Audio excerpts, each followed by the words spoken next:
Hola, hola, bienvenidos a Big Left Centinela de los últimos tiempos. Antes de comenzar, quiero pasar mi aviso. Este es el lugar llamado, una página web que se llama preventa sebaleft@gmail.com. Aquí están los libros de mi hijo, que, bueno, si empiezo a hablar de los libros de mi hijo, voy a hablar un video entero.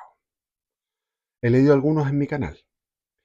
Y están los libros míos, que también podría leer mis libros. Se me acaba de ocurrir que podría hacer eso en algún video. Bueno, ahora voy a hablar de otra cosa. Voy a hablar de mi padre. Dimensión Histórica de Chile, tomo primero, que está dedicado a mi padre. Es una entrevista que le hicieron en 1984, cuando él tenía ya 82 años, con una casetera, con un cassette. Entonces, esa época se grababa en cassette. Entonces le van haciendo preguntas y él va respondiendo. Y lo que le sale en ese momento, en su memoria de viejo, de su juventud, de su participación en política. Él comenzó a participar en política a los 15 años y dejó de participar en política el año 70, o sea que estuvo desde 1917 hasta 1970 participando en política. Evidentemente que ya después estaba casado, cuando se casó por segundas nupcias, estuvo casado 26 años con Rebeca Marfil Canepa, sin hijos.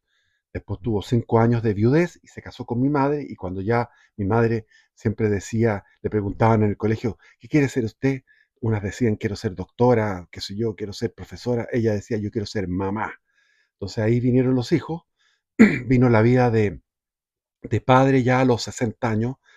Entre los 60 y los 80 él se dedicó a criar, por lo tanto su actividad política fue menor, y también estaba un poco decepcionado de varias cosas. Él se decepcionaba de los amigos, no dejó de creer en la amistad, en un comentario muy amargo, el cual yo puedo también compartir ahora a mis 65 años. Yo elegí mal a mis amigos, elegí mal a mis amigos. Sobre todo en la época cuando era de izquierda, no hay cosa peor que un poeta maldito, un poeta, un literato famoso, o un marxista-leninista, intelectuales de izquierda. Son lo más penca que hay. Cuando tenía mi despedida de soltero, me dejaron plantado todo, no fue ni uno. O sea, no pude hacer esa despedida de soltero que quería hacer. No fueron, porque para ellos eso es inconcebible. Por lo tanto, no pude tener mi despedida de soltero. Pero si generalmente uno dice, no debería haberme casado con esta mujer, no debería haber encontrado. O sea, las elecciones de mi vida, lo que yo elegí, los amigos, las mujeres, lamentablemente no tuve una, sino que tuve varias. Entonces, todo eso es algo donde uno elige mal. Pero en el tema de la familia, yo pienso que Dios eligió muy bien mi familia, porque mi padre era un padre que toda la vida lo sentía, que él te tecleaba la máquina de escribir hasta tarde, y después en la mañana, a las 6 de la mañana, o sea, toda su vida a las 6 de la mañana. Toda la vida a las 6 de la mañana levantándose al agua fría, a la disciplina. Es un hombre muy disciplinado. Entonces aquí entrevistan a mi padre y mi padre va diciendo las cosas que van saliendo. Entonces lo describen acá. Testimonio histórico, Guillermo Izquierdo Araya. Entrevistas de Erwin Robertson, profesor, y Pedro Banovies, profesor ayudante, del departamento de redacción de Pedro Banovies. Aquí entonces dice, eh, Guillermo Izquierdo Araya, ex presidente de la Academia Chilena de Historia, estuvo en la Academia Chilena de Historia décadas. Eh, Le entregaban textos que él tenía que corregir como miembro de la Academia de la Historia. Tenía la función de que fueran textos correctos, que no tuvieran bulos o invenciones históricas. Fue uno de los jefes inspiradores del nacionalismo chileno en el periodo de 1930 a 1960, fundador del Movimiento Nacionalista de Chile y destacado dirigente del ibañismo y del Partido Agrario Laborista. en los años 50. Fue también senador por Tarapacá y Antofagasta en 1953 a 1961. Es abogado, es profesor, profesor y maestro de dilatado ejercicio, que fue profesor de colegios y de universidad, pensador y escritor de teoría política y constitucional con varios libros importantes. Entonces aquí tengo que irme saltando algunas cosas. Después las familias. Sus padres eran primos hermanos: Abel Izquierdo Fredes, hijo de Gabriel y de Clotilde, Elvira Araya Izquierdo. Don Abel Izquierdo fue profesor de matemáticas en la Universidad de Chile, director de la Escuela de Artes y Oficios y autor de textos de álgebra, trigonometría y geografía analítica. Su padre, el abuelo de mi padre, o sea, mi bisabuelo, era don Gabriel Izquierdo Escudero. También fue profesor de matemáticas, traductor de un texto francés de cosmografía y rector del Liceo de La Serena en la década de 1850. Además fue el primero que trajo un telescopio a Chile. Fue el primero que trajo el telescopio que se puso en la universidad, no, perdón, en la clínica, por Dios, que estoy mal, en la quinta normal, en la quinta normal. Ahí se puso este telescopio y el primo de él, Vicente Izquierdo, trajo el primer microscopio. Entonces, entre los dos, uno trajo el primer, Gabriel Izquierdo, mi bisabuelo, trajo el primer microscopio, el primer telescopio, y Vicente Izquierdo trajo el primer microscopio. Ahora los dos descendían de Santos Izquierdo, que fue el líder de los realistas. Realistas en el mejor sentido, en los dos sentidos. Realistas como fieles al rey de España, a la monarquía católica española, y realistas en cuanto que veían la realidad de lo que era el movimiento separatista, subversivo, rebelde del non serviam, de los señoritos que estaban haciendo la revolución, como los Carrera. Entonces, él en el 18 de septiembre, para la cuando fue la primera junta de gobierno, él como representante de los peninsulares, de los que eran de la península, él había sido enviado por el mismo rey a una misión a Santiago de Chile. Él era miembro de la Orden de Montesa y pertenecía a un señorío que es un espacio, un valle completo que se llama Nieva de Cameros en la vertiente sur, eh, o en vertiente poniente de los Pirineos. Entonces era una familia que tenía un abolengo, un terreno, un territorio, y él fue enviado a esto. Y de ahí nacen los vástagos, y ahí está entonces uno de ellos, que es Gabriel Izquierdo, que fue el primer astrónomo chileno, sin que existiera la carrera de astronomía. Guillermo Izquierdo, mi padre, comenzó a estudiar en el Instituto Nacional en aquellos tiempos. Estamos hablando que él, cuando tenía 15 años, era 1917, cuando se produjo la revolución bolchevique a finales de 1917. Primero hubo una primera revolución, que fue una revolución liberal en contra del, del zar. Todos sabemos la historia, no podemos ir meternos en eso porque nos vamos a ir en detalles. Pero él, a los 15 años, leía la encíclica Rerum Novarum con otros amigos, con otros compañeros del Instituto Nacional, y crearon una organización que era para la educación de los obreros, alfabetización y educación. Y ahí se dedicaban a alfabetizar a los obreros. Llegaban masas de obreros a un recinto que ellos consiguieron en la calle San Diego. Había un recinto grande, una especie de teatro, y ahí llegaban y cada uno iba enseñando. Mi padre les enseñaba historia de Chile, historia universal, otros le enseñaban otras materias, y lo que cuenta él, que había muchos que eran aprovechados, es decir, aprovechaban las materias. Había obreros que estaban interesados, había todo un movimiento obrero de concientización de su lucha obrera. Entonces mi padre comenzó en eso, pero en la inspiración de la Rerum Novarum de León XIII, es decir, una inspiración católica de la doctrina social de la Iglesia. Y se mantuvo siempre en esa línea, en una línea de tercera posición. O sea, él desde un momento intuyó una tercera posición. Había compañeros que se iban hacia lo que era el marxismo, hacia el comunismo, y él rechazó el marxismo, porque dijo esto es el clasismo, es decir, es un clasismo invertido, del clasismo de la oligarquía, de la aristocracia, que de alguna manera se había convertido en algo que desdeñaba al resto y lo consideraba inferior, se pasaba a lo opuesto.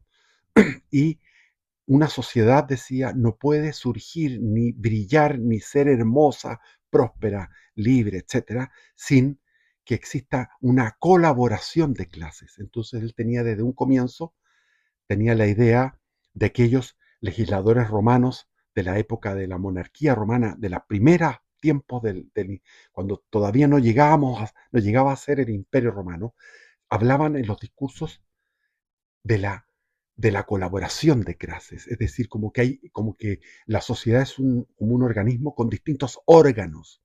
Entonces cada órgano tiene una función. Y esa idea la tenía mi padre, la colaboración de clases, pero no podemos dejar atrás uno de esos órganos fundamentales, que era la clase obrera, que estaba postergada. Entonces, en aquellos tiempos, ser de izquierda era de sentido común. ¿Por qué? Porque Chile había pasado de la independencia. En la independencia se produjo después del gobierno de facto, como director supremo, Bernardo Higgins. Lo derrocan porque él abdica, pero estaba todo sublevado con él porque había ejercido una política de impuestos terribles para exprimió al pueblo chileno para financiar la expedición llamada Expedición Libertadora al Perú. Entonces, él sacrificó su gobierno en el fondo por esta expedición, que era como para agradecer a San Martín el gesto de haber organizado el ejército de los Andes, haber invadido Chile y haber derrotado a los realistas. Ahí estaba mi tatarabuelo Santos Izquierdo, se oponía a eso y recibió mucho castigo, porque vino un castigo contra los realistas, expropiación de propiedades, apropiación de propiedades. Bueno, y después de este régimen que duró 6 años, el régimen de Bernardo Higgins, viene una época de ensayos liberales con varias constituciones que no funcionaban, y finalmente viene la reacción de los conservadores frente a lo que era el fraude electoral que hacían los pipiolos. Los pipiolos eran mayoría, pero además de ser mayoría, es decir, los liberales eran mayoría, pero además de ser mayoría, hacían fraude. Entonces los conservadores dijeron, bueno, nosotros hagamos fraude, y si no podemos hacer fraude, hagamos una revolución. Hicieron una revolución conservadora, es decir, una insurrección.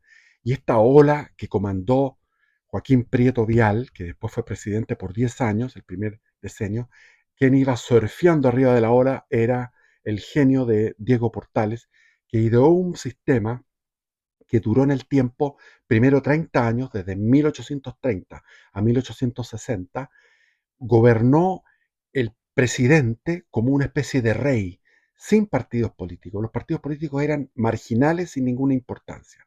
Tuvieron que derrotar dos insurrecciones liberales en 1851 y 1859, al comienzo del gobierno de Manuel Montt, y al finalizar el gobierno de Manuel Montt tuvo que enfrentar dos guerras civiles, las cuales fueron victoriosos los conservadores. Pero la política liberal iba haciendo como carcomiendo los liberales, los masones, querían ir desde adentro como termitas comiéndose esta construcción, iban como termitas comiéndosela. iban sacando lonja tras lonja tras lonja, y así llegaron a partir de 1860 a 1890. El presidente tiene que gobernar con los partidos políticos. Y viene la reforma al sistema electoral en 1874, donde ya no es ese sufragio censitario, donde los que tenían derecho a voto no eran solamente los que tenían una propiedad, estaban casados, tenían una propiedad, tenían un cierto nivel, digamos. Después se hace un sufragio más universal, se va ampliando el sufragio. Las mujeres se incorporan a mediados del siglo XX, pero van aumentando, esto se va aumentando la democracia, lo cual es negativo porque el pueblo chileno no sabe votar, así como también no sabe votar la basura. Si uno va a cualquier playa, a cualquier lugar, va a haber basura. Entonces, ¿quiénes son los que votan esa basura? Son los mismos que votan, con V corta, a los presidentes y a los parlamentarios. Es decir, no tienen ni idea de dónde están parados. La mayoría del chileno no tiene ni idea de dónde están parados. Por eso los procesos son lentos, los procesos van, el proceso contrarrevolucionario tiene que ir sumando fuerzas de una manera muy difícil en lo que es una democracia. Y después, cuando viene la revolución del 91, curiosamente, Balmaceda era un liberal, y Balmaceda como liberal defiende el sistema liberal, defiende el sistema portaliano, la autoridad presidencial frente a un Congreso, frente a una politiquería que ya estaba desmadrada.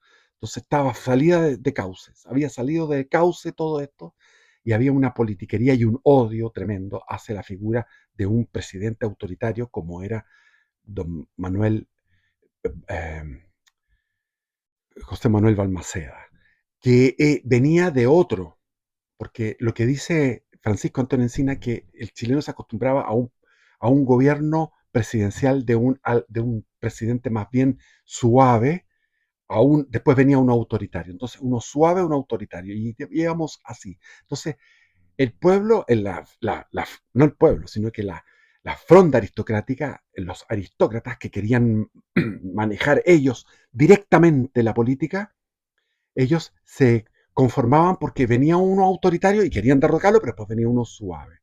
Entonces pasamos de un suave, que era Aníbal Pinto Garmendia, que estuvo a cargo de todo lo que fue la primera etapa, la etapa más importante de la guerra del Pacífico, y después viene uno fuerte, que era Domingo Santa María.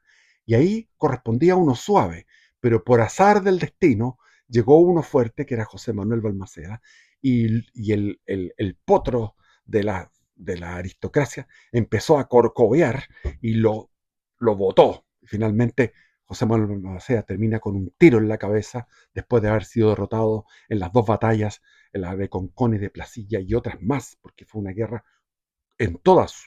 una guerra entre chilenos es fuertísimo. Y de ahí viene que ya no el presidente ya no gobierna, como les dije, la primera etapa, 30 años, de 1830 a 1860, fue el presidente gobernando solo. Después de 1860 a 1890, el presidente con los partidos políticos, con los movimientos masónicos, liberales, pero tolerándolos y surfeando en eso.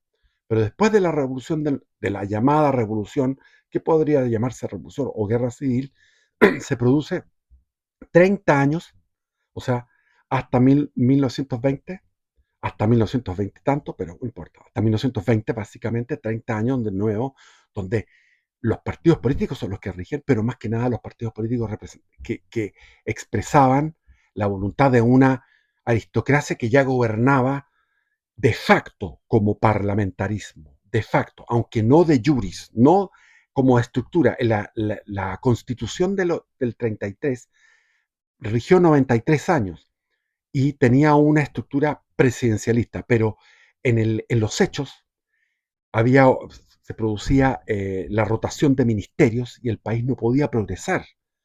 Y esta aristocracia de alguna manera, dicen algunos historiadores, se peruanizó después del triunfo en la Guerra del Pacífico y de la captura de toda esa riqueza del salitre.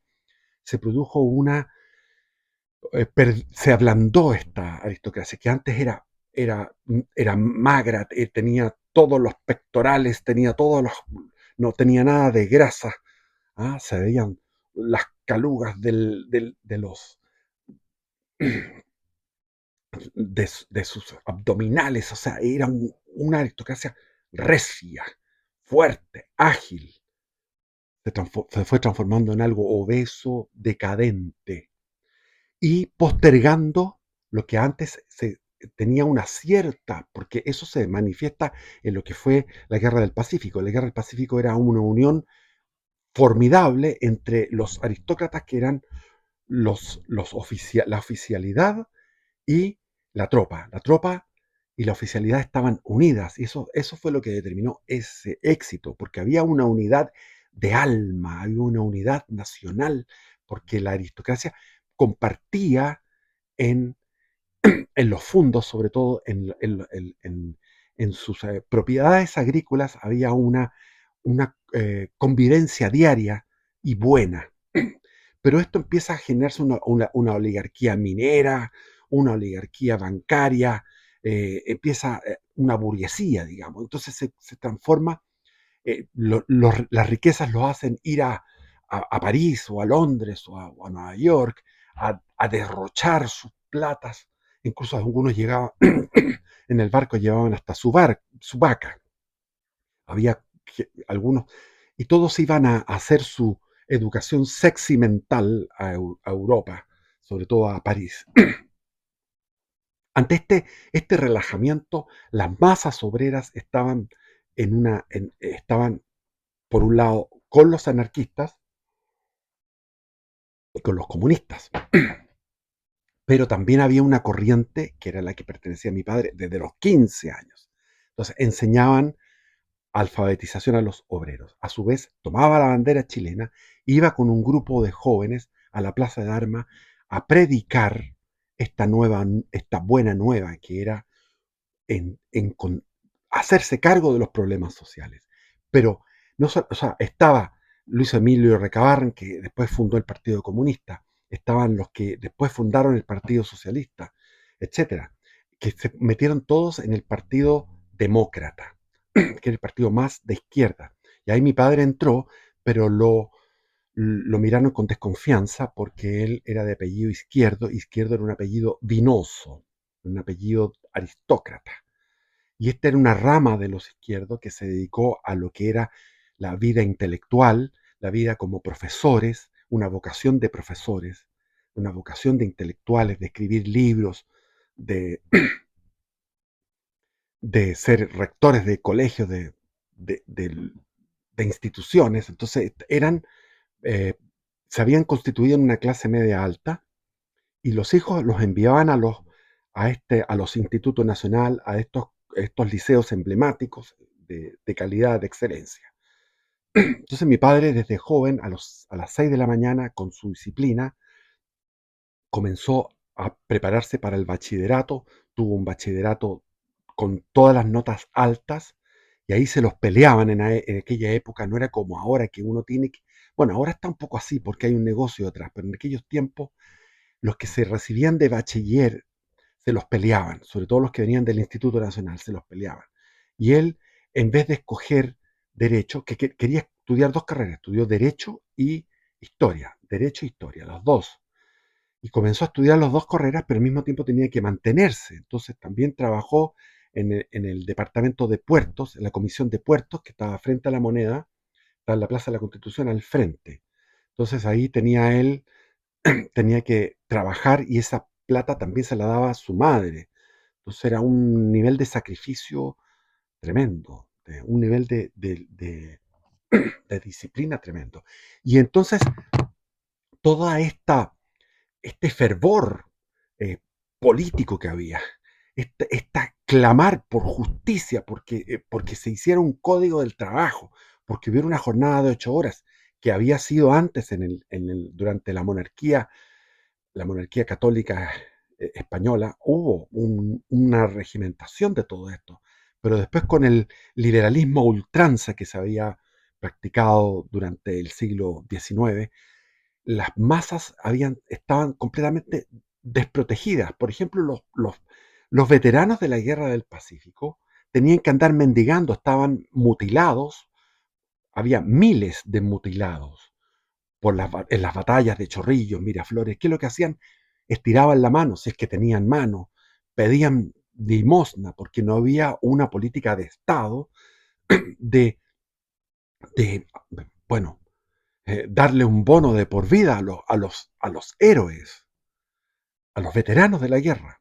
Entonces no había realmente no había una conciencia social de lo que estaba pasando. Habían leyes básicas. Lo que es un código del trabajo no se había generado todavía una ley, una legislación social. Entonces vino el famoso Arturo Alessandri Palma, el León de Tarapacá, que era diputado.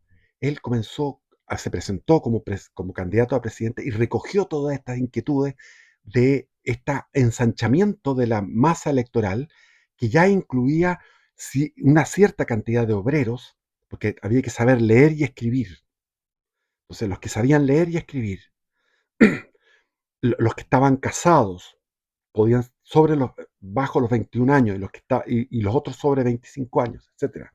Entonces, había mucha clase media que había surgido, y esa clase media, que era una media baja, y había la clase obrera, que necesitaban alguien que los liderara en sus aspiraciones, en sus demandas. ¿Y quién era? Era Arturo Alessandri Palma. Y ahí mi padre, con 17 años, estamos hablando 1919, iba en esa época las campañas presidenciales empezaban mucho más antes. No existía lo que es la encuesta. Entonces se medían las campañas por la aglomeración de personas en las concentraciones callejeras políticas.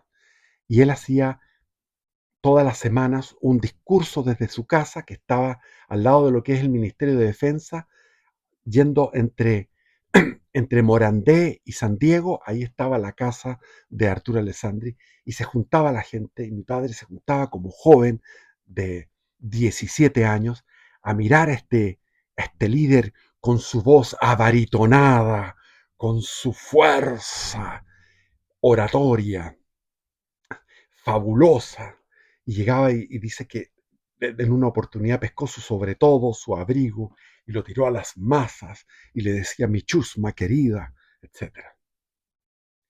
Entonces, ante este candidato que iba subiendo cada vez más, no existían las encuestas, pero se daba cuenta la oligarquía que había gobernado siempre, ellos ahí, cambiándose de asiento en el Congreso, cambiándose de asiento en los ministerios, cambiando, etcétera. O sea, ellos habían gobernado durante 30 años, y venía la amenaza.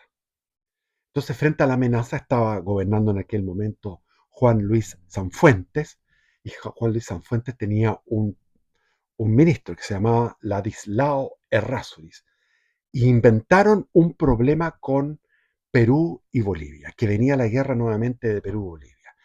Había algo de eso porque en Perú había venido recién un golpe de Estado donde llegó un presidente de apellido Lejía, y este gobernó como 15 años el Perú. Era antichileno y querían recuperar Tacna y Arica. Pero esto se exageró y se mintió. ¿Para qué? Con la finalidad de sacar la tropa del ejército, sacarla hacia el norte, y fueron hacia el norte, y llamaron a las juventudes conservadoras. Entre ellos estaba, por ejemplo, Alberto Hurtado, el que fue después santo, que entró a la Compañía de Jesús y fue santo jesuita, santo de la Iglesia Católica. Él ingenuamente siguió esto, porque hicieron un llamado a los jóvenes por la patria: vamos, vamos para allá, y se fueron hacia el norte. Era toda una atmósfera prebélica, era prebélico. Pero todo esto era ficticio, porque la idea era sacar a las tropas, porque se sabía que en las tropas, en la oficialidad joven, había efervescencia con respecto a estas demandas sociales, porque la tropa, el ejército, seguía siendo de alguna forma balmacedista, porque Balmaceda quería hacer esto en su momento. Balmaceda tuvo muchos casi todos los colaboradores que tuvo eran de clases medias, no de las aristocracias, de las clases medias. Y Balmaceda tenía toda una idea más bien populista, nacionalista, viéndolo con la mirada ideológica actual, porque en aquellos tiempos no existía aquello, no existía esa ideología. Entonces el ejército era dudoso, era sospechoso, por lo tanto los envió hacia el norte. Y la FECH, que era la Federación de Estudiantes de la Universidad de Chile, que se había fundado en el año 1906, ya en el 1907 comenzaron a hacer problemas de activismo político, la FECH, la famosa Federación de Estudiantes de la Universidad de Chile, hasta el día de hoy. Pero en esa época se comprende, porque había cosas que hacer, sin duda. Y eso entonces tienen esa actividad y ya en 1919 llaman a estos jóvenes, llaman a una serie de jóvenes que se me olvidan los nombres, porque están aquí nombrados, pero no quiero entrar en nombres que van a pasar por su mente y van a salir. Pero todos estos jóvenes eran del Instituto Nacional, entre ellos mi padre, para formar, les pidieron la Federación de Estudiantes de la Universidad de Chile, les pidieron formar eh, una federación de estudiantes secundarios y fundaron la Federación de Estudiantes Secundarios que se llamó la Federación Chica y buscaron una sede, buscaron financiación, por otro lado querían, estaban los de la Universidad Católica que eran conservadores y pechoños y no querían nada con esto. Esto era una organización laica y bastante permeada por todo lo que era la izquierda. Entonces mi padre participaba del Partido Demócrata, donde tuvo problemas porque lo consideraban un infiltrado por su apellido izquierdo. Sin embargo, también participó en la fundación de la Federación Chica, que actuó en alianza con la Federación Grande para enrostrar que esto era algo falso, porque se sabía a través de ciertas informaciones de que esto de lo que se le llamó la guerra de Ladislao Errázuriz, que era el ministro del Interior de Juan Luis Sanfuentes, el último presidente de la oligarquía, fue el último. Entonces, él quería frenar todo este éxito de Arturo Alessandri Palma, quería frenar distrayendo a la población y llamando al patriotismo. Entonces, pusieron un cartel en la Federación de Estudiantes de la Universidad de Chile, la FECH, pusieron un cartel: ustedes son están vendidos por el oro peruano, ustedes son traidores a la patria. Y, entraron los partidarios del gobierno, entraron y tomaron algunos rehenes, pero a uno de los dirigentes de la FECH lo mataron a golpes, le dieron una paliza a uno de apellido Domínguez, le dieron una paliza y lo mataron. En el mismo día se había creado un tribunal de honor. Me acuerdo que mi padre, cuando estaba en la Unidad Popular, me decía: yo me recuerdo del Tribunal de Honor, sería lo ideal para hacer ahora en la Unidad Popular. El problema es que durante la Unidad Popular tú no podías encontrar a alguien que estuviera fuera de de un bloque o del otro. El país entero estaba dividido en dos, entero. No había alguien que pudiera ser imparcial, objetivo. En aquellos tiempos tampoco lo era, porque el tribunal se compuso del Congreso, eran miembros del Congreso y eran partidarios del antiguo régimen, eran partidarios del candidato Barros Borgoño, que era Barros Borgoño, era el candidato de la oligarquía, ya no aristocracia. Hay que entender que la aristocracia llegó hasta el año 91 con la revolución del 91. Después ya se convirtió en una oligarquía, para definirlo como algo más vacío, más plutocrático, o sea, más por el puro dinero, no por, el, por distinguirse de algo. Esa aristocracia no tenía rey, porque ya habíamos dejado de tener rey, pero cuando se corta la rama de un árbol todavía sigue siendo verde. Eso fue lo que produjo el sistema portaliano. Es la rama del árbol que sigue reverdeciendo hasta que se seca. Y ya esa aristocracia que tenía rey en un momento, ahora ya no tiene rey, tiene un rey falso que son los presidente y después se transforma en una oligarquía. Y ahí, en ese mismo día en que muere Domínguez, el Tribunal de Honor vota a favor de Alessandri. ¿Por qué? Porque en esa época todas las elecciones eran con voto indirecto, al estilo de los gringos. Se elegía electores y los electores votaban. Es lo mismo que pasa en Estados Unidos. Un voto indirecto.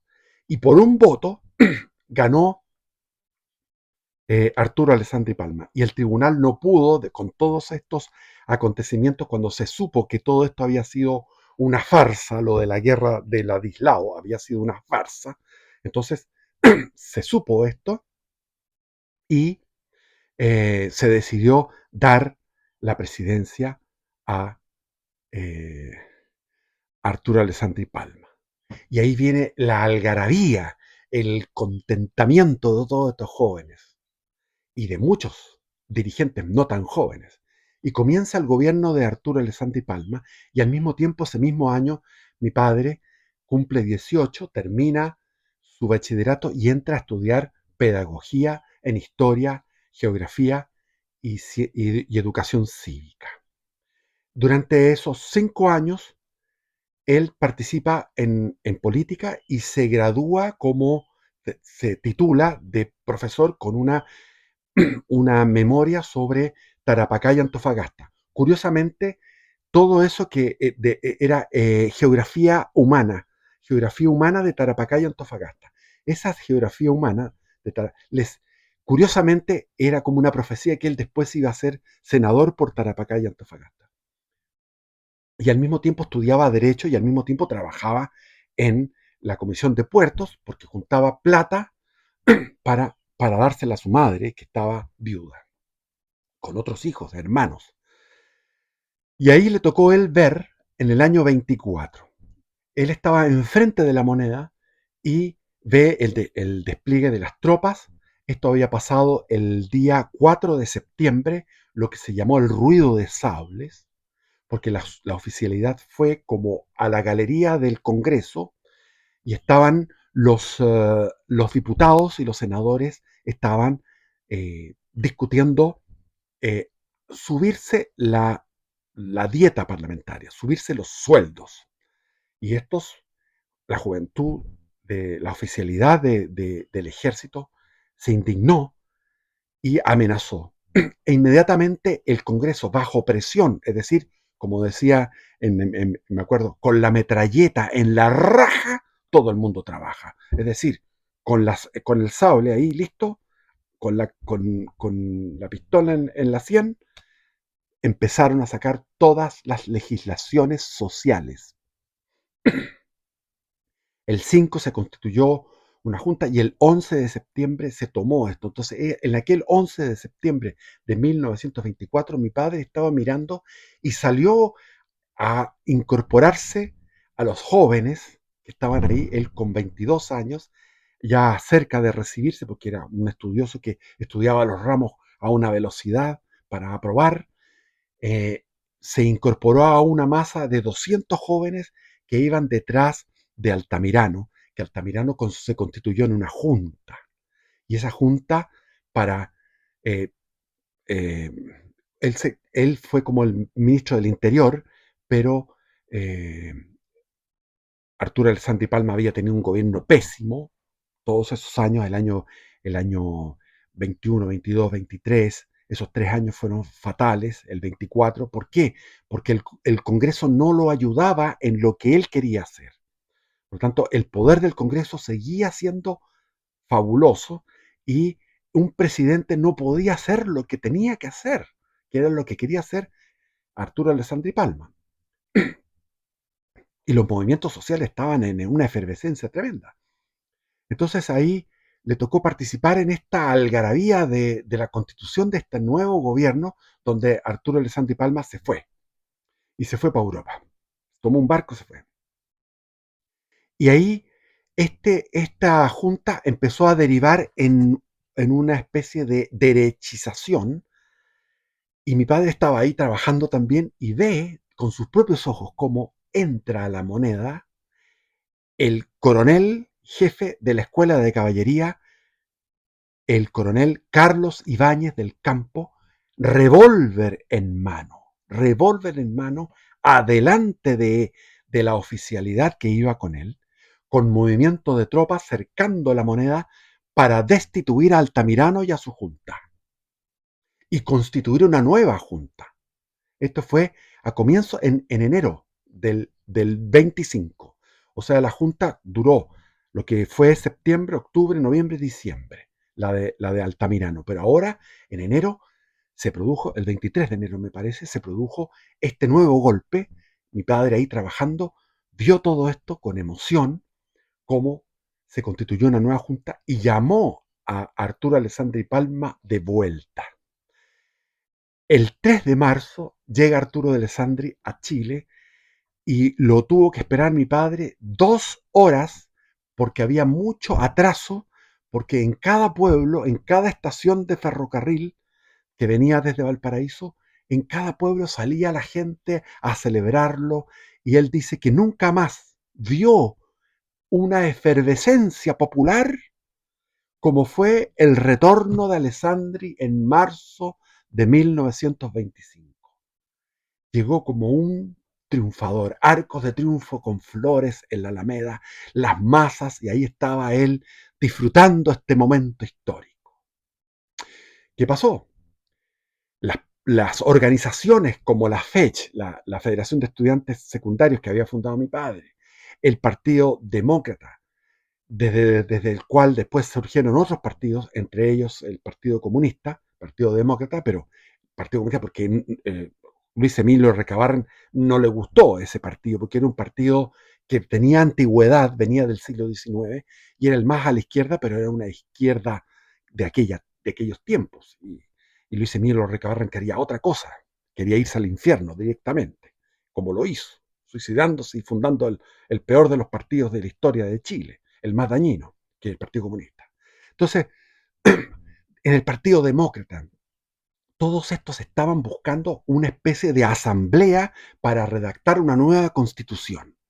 Pero Arturo Alessandri dijo, denme los poderes, le dieron los poderes todos los políticos del entorno, digamos la clase política les dio los poderes para que él tomara cartas en hacer una nueva constitución y finalmente la dictó él.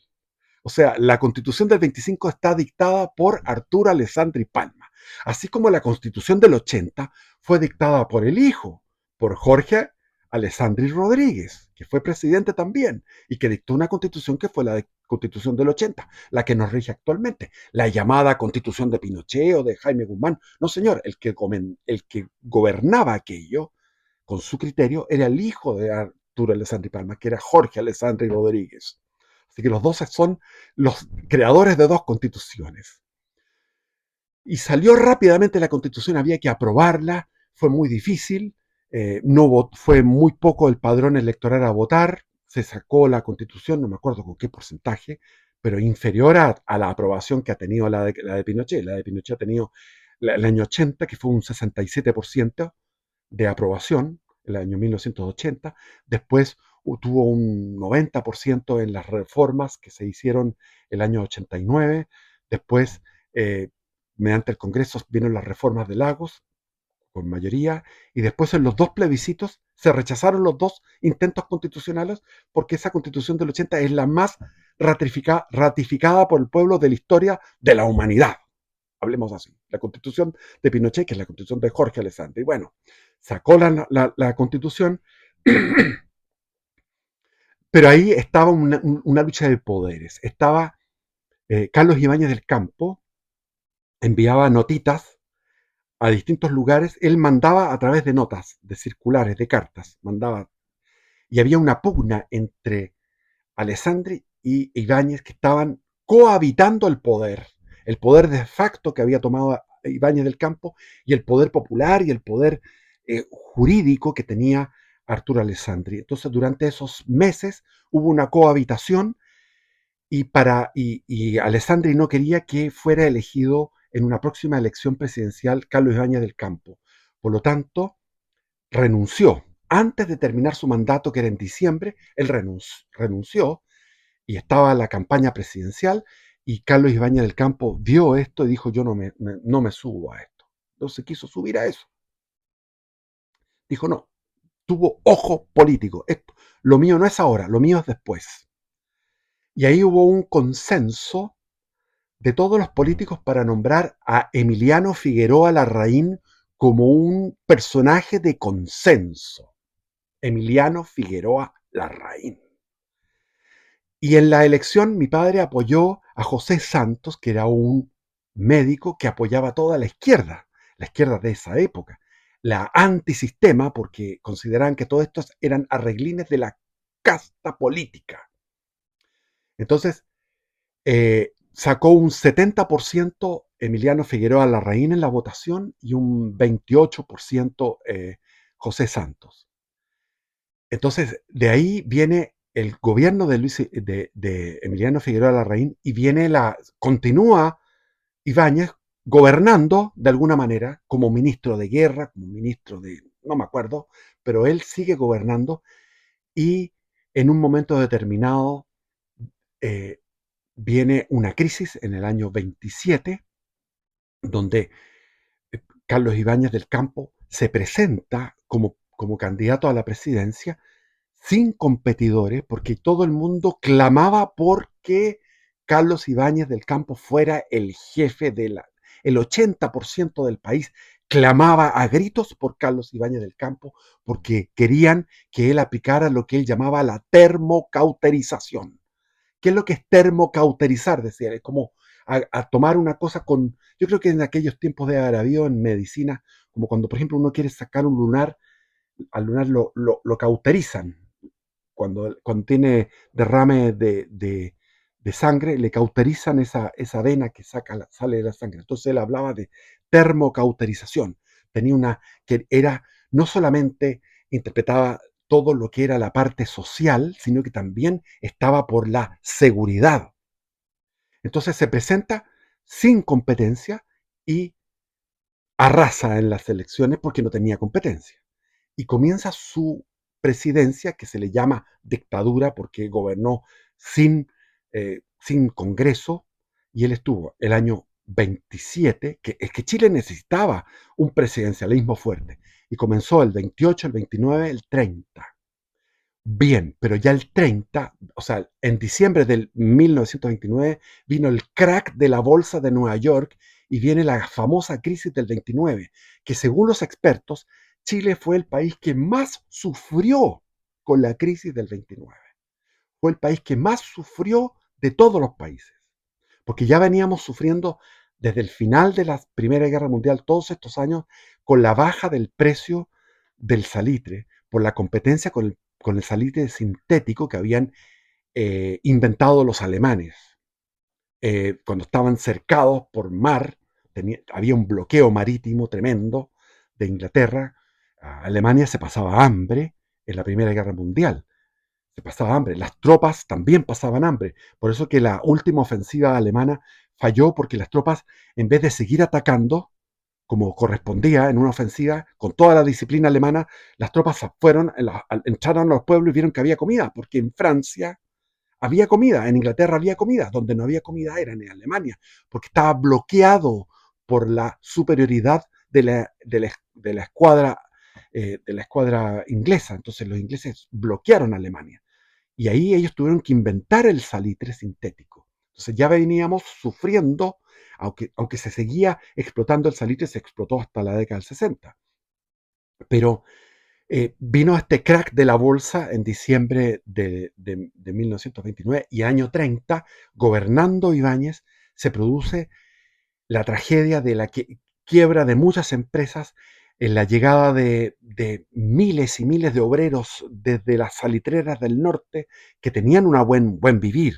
Ojo, era una aristocracia obrera que perdió esa categoría de ser una aristocracia obrera y tuvieron que llegar a los cités, a estos conventillos, a vivir hacinados en condiciones higiénicas y deplorables de miseria. Entonces la situación social se puso peor y, eh, y Carlos Ibáñez del Campo era obsesionado con el tema de que el peso se tuviera un patrón oro, como era en aquellos tiempos, el patrón oro.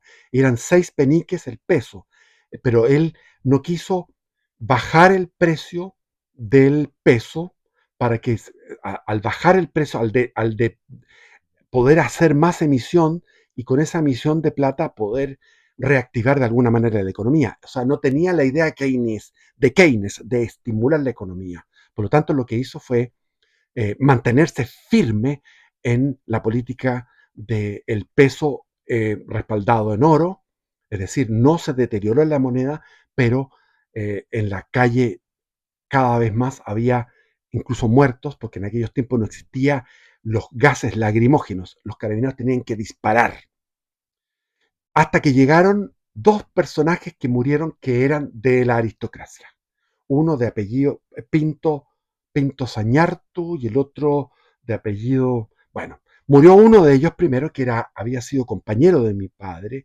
amigo de mi padre, y mi padre fue a llevar el féretro. Entonces él conducía el féretro hacia el cementerio general y ahí las masas se arremolinaron y empezaron a protestar, llegaron carabineros, dispararon y murió otro de estos. Y cuando Ibáñez supo que habían muerto estos dos jóvenes idealistas de excelente clase social y de grandes antecedentes humanos, él dijo, esto no puede ser, y renuncia. Y se produce en Chile la anarquía. Sale Carlos Ibáñez del Campo, igual como cuando salió Bernardo Higgins, y viene la anarquía. Es decir, se reproduce a los 100 años, se reproduce la anarquía. Es decir, Chile en la década del 20, del 1820, se produce anarquía. En la década del 1920 se produce anarquía. Y en la década del 2020, después del estallido fecal del 18 de octubre del año 19, se produce anarquía. O sea, aquí hay un flujo, hay un ciclo. O sea, pensemos que en el 2120 va a haber anarquía. Esperemos que no lleguemos a aquellos tiempos, que venga nuestro Señor antes. Entonces, mi padre, mientras tanto, ¿qué es lo que hacía? Se casó, y el suegro le dijo, yo no quiero que seas solamente profesor, yo quiero que tú seas algo más. Y él dijo, bueno, yo quería ser abogado, entonces estudia abogado. Se quedó viviendo en la casa de los suegros y él se estudió leyes y sacó una memoria que fue famosa no solamente en Chile, sino que en el extranjero, que se llamó El gobierno representativo, sobre todo el segundo tomo, donde él estudia lo que era, cómo se organizaba el sovietismo y cómo se organizaba el fascismo italiano, la estructura constitucional, la estructura de derecho público. Eh, entonces, fue una memoria muy galardonada. Y él pasa a ser ahí a tener un prestigio como analista, como científico. Exactamente, esa es la palabra, científico del derecho público. Y viene entonces todo lo que es el caos que se produce y viene la famosa, estamos en el año 31, deja Ibáñez el gobierno y en el año 32, bueno, asume, ¿cómo se llama? Esteban Montero, que había sido profesor de mi padre en lo que era la carrera de historia. Esteban Monteros era un hombre muy tranquilo y muy de primer nivel. Bueno, digno el hombre, pero él finalmente tiene que renunciar a la presidencia frente a lo que fue la insurrección el Partido Comunista. Ya estaba tomando mucha fuerza, entonces viene la insurrección de la marinería en Coquimbo, porque toda la escuadra fue a Coquimbo, bajó la oficialidad a un evento, a un encuentro de camaradería, de gala, y, y ahí la marinería se subleva y toman a algunos oficiales, los tiran al mar, eliminan a algunos sargentos, pero la marinería toma la escuadra y tiene que enviar Esteban Montero tiene que enviar la aviación que estaba recién fundada por Carlos Ibáñez del Campo. Carlos Ibáñez del Campo fundó, acuérdense, LAN, los carabineros, la aviación, el Banco Central, que lo comenzó a hacer, pero terminó después, muchas obras públicas. O sea, la actividad gubernativa de Carlos Ibáñez del Campo en su primera administración fue eh, al estilo napoleónico, o sea, a todo dar, fuertísimo, intenso en su actividad. Entonces, la recién fundada por Comodoro Benítez, que así se llama ahora el aeropuerto, Comodoro Arturo Merino Benítez, Comodoro Arturo Merino Benítez. Bueno, esa aviación venció a la escuadra, pero también estaban organizados con la marinería de la base naval de Talcahuano, y la base naval de Talcahuano se subleva y tiene que venir el ejército a reprimir y hubo muchos muertos. O sea, es decir, hubo dos insurrecciones del Partido Comunista con el afán de tomar el poder, al estilo del acorazado Totem, acorazado Totem King. ¡Ay! Hay una película de Eisenstein, que es uno ruso, Einstein, no Einstein, sino Eisenstein, que se llama El acorazado Potemkin, que es muy linda, es una película de propaganda soviética, bolchevique en aquellos tiempos. Y la Fuerza Aérea toma protagonismo con todo esto. Y en la Fuerza Aérea había elementos, hasta el día de hoy, elementos progres, elementos de izquierda, y viene la famosa eh, República Socialista que duró 100 días, la República Socialista de Marmaduke Grove. Pero mi padre estaba ahí y ve cómo los aviones pasaban a vuelo rasante. Eso fue en septiembre del año 32 y sacan, o sea, hay otro golpe de Estado nuevo donde sacan a Marmaduke Grove y se instala Dávila. Y Dávila hace una nueva junta de gobierno. Y ahí llaman a mi padre, porque sabían del prestigio, para que redactara una nueva constitución para Chile. Porque la constitución del 25 hasta el momento no se había aplicado. Solamente se aplicó lo que es el voto ya no indirecto, cuando fue la elección de Emiliano Figueroa Larraín, pero todo salió mal, la constitución no se aplicaba, entonces ellos con una corriente más bien populista de uniformados, que tenía que, uniformados que querían una cosa diferente, más bien apartada de la politiquería, de esa eh, democracia atomizada, individualista, partidista, eh, que destruye los países. Entonces, vieron que mi padre postulaba algo de un congreso bicameral donde había una cámara que era política, de partidos políticos, donde se podían expresar, pero había otra cámara de contrapeso que era una cámara corporativa, donde estaban las fuerzas vivas de la nación, las fuerzas, la funcionalidad lo que funciona, funcionalidad, es decir, la, y mi padre ya estaba trabajando como abogado en la Constitución, darle un marco jurídico a la Confederación de la Producción y del Comercio, a los sindicatos. Él trabajaba tanto en los sindicatos obreros como en los sindicatos patronales, en las organizaciones gremiales de clase media, de profesores, de periodistas. Él le daba estructura jurídica y eso era lo que se había dedicado como abogado. Y como profesor estaba haciendo clases en el Liceo de Aplicación, donde fueron 54 años, que fue profesor durante 54 años en distintos colegios, Patrocinio San José, etcétera. Bueno, le encomendaron y él elaboró un proyecto constitucional que fracasó porque vino otro golpe de Estado y Dávila salió. Mi padre, ese proyecto constitucional se ha estudiado en la Universidad de España. Han hecho tesis. Hay uno que está viviendo en Chile ahora, que se me olvida el nombre de este estudioso, que hizo un estudio sobre este proyecto constitucional de mi padre, que era interesante. Bueno, salió Dávila, por lo tanto ahí quedó el proyecto constitucional, vino otro golpe, y con todos estos golpes de Estado, Arturo Alessandri regresa a Chile y dice, hay que organizar, y la misma gente se aburrió del protagonismo y el excesivo, súper excesivo, entrometimiento en la política de los militares, ya sean aviadores o el ejército. La marina, más bien por el lado de lo que fue la marinería, pero querían poner orden en esto. Entonces, nuevamente, después de 100 años, cuando en la década del 30, de 1830, Diego Portales crea las milicias republicanas, milicias de hombres de familia que van, practican el tiro, practican disciplina los sábados en la mañana para estar preparados para contrarrestar el poder y la intromisión del ejército,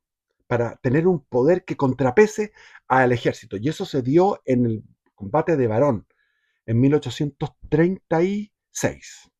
Combate de Barón donde un ejército constituido, profesional, que mató, en ese momento sablearon y mataron a Diego Portales, querían tomar, venían desde Quillota, ese ejército quería tomar Valparaíso en un golpe de Estado.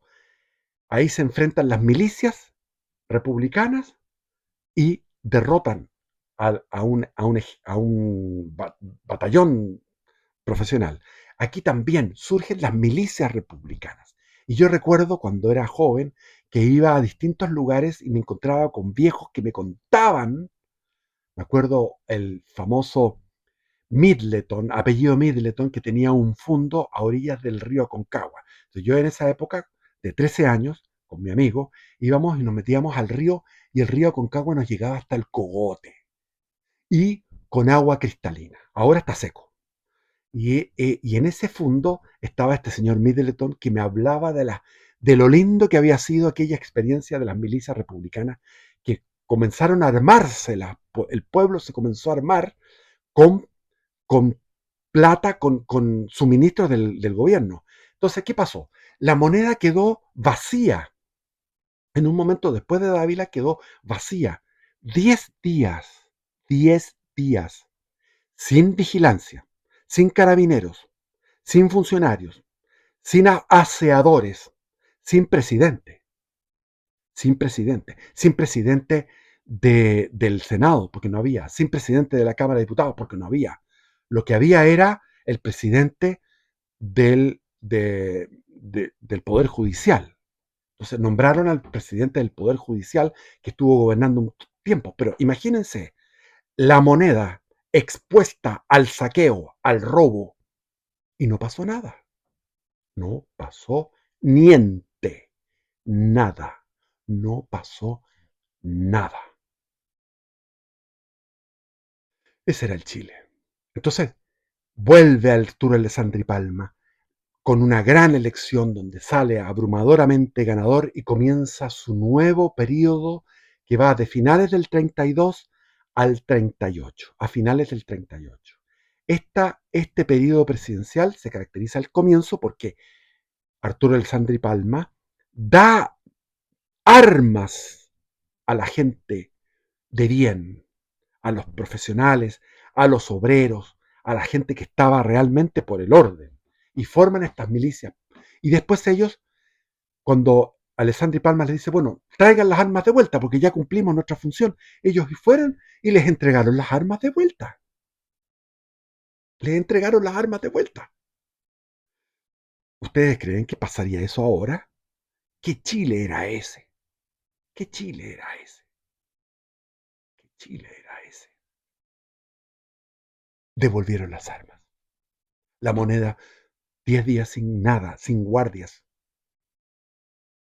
vacía. Nadie fue a saquear ni a robar. Y y por fin, ya la Constitución del 25 entra en vigor con el autor de ella, que es Arturo Alessandri Palma. Y comienza el gobierno de Arturo Alessandri Palma. Y después vienen los otros gobiernos, los gobiernos radicales y bla, bla, bla, bla, bla. Y eso lo narra mi padre para un segundo video. Segundo video. ¿Ok? Bendiciones. Viva Cristo Rey.